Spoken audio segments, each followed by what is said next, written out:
Radhe Radhe everyone. इस साल 2024 में गणेश चतुर्थी 7 सितंबर को पड़ रही है। भाद्रपद मास के शुक्ल पक्ष में आने वाली चतुर्थी तिथि को गणेश चतुर्थी के रूप में मनाया जाता है।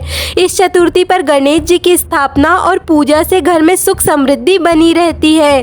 तो आप चाहे तो 3 दिन, 5 दिन या 10 दिन, जितने भी दिन चाहे गणेश जी को अपने घर में स्थापित कर सकते हैं।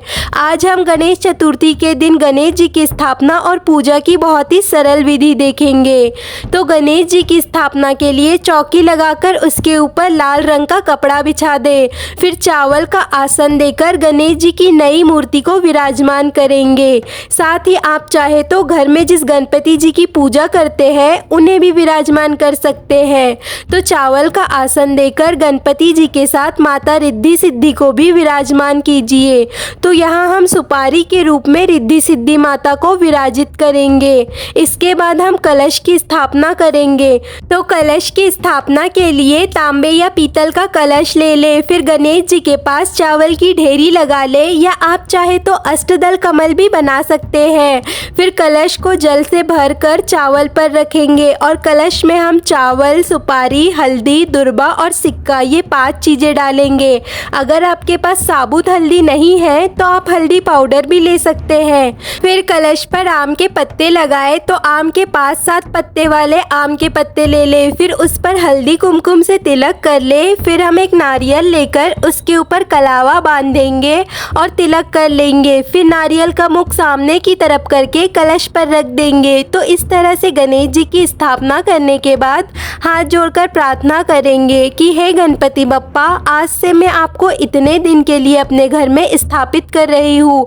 आप मेरी पूजा को पूर्ण करने में सहायता करें और मेरी पूजा को स्वीकार करें। पूजा में कोई भूल चूक हो जाए तो मुझे क्षमा करें। इस तरह से संकल्प करने के बाद पूजा शुरू करनी है। तो सबसे पहले हम फूल से जल के छींटे लगाकर सभी को भाव रूप से स्नान करवा लेंगे। इसके बाद आप दीपक जला दे। फिर जनेऊ समर्पित करें।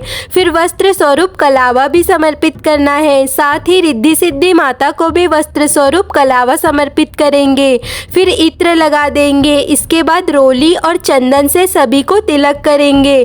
दिए और कलश को भी तिलक करना है और माता रिद्धि सिद्धि को भी तिलक करना है।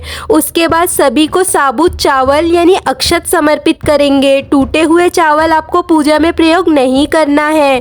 फिर फूल समर्पित कर दे। उसके बाद दुर्बा समर्पित करना है। दुर्बा गणपति बप्पा को बहुत प्रिय है, इसीलिए आपको रोजाना दुर्बा समर्पित करना है। इसके बाद भोग में आपको एक सूखा नारियल और गुड़ लेना है और जितने दिन के लिए आपने गणेश जी की स्थापना की है उतने दिन ये गुड़ नारियल गणेश जी के पास ही रखा रहेगा। इसके बाद पान समर्पित करें। पान पर सुपारी, लौंग, इलायची, बताशा रखकर समर्पित करें। इसके बाद फलों का भोग लगाए। फल में आप केला जरूर समर्पित करें। साथ ही लड्डू मोदक का भी भोग आप जरूर लगाए। फिर हम एक लोटे में जल समर्पित करेंगे और दक्षिणा समर्पित करेंगे। उसके बाद धूप दीप दिखाकर आरती कर ले। आरती करने के बाद हाथ जोड़कर पूजा में रही कमियों के लिए क्षमा याचना करेंगे और अपनी मनोकामनाओं को पूर्ण करने के लिए बप्पा से प्रार्थना करेंगे।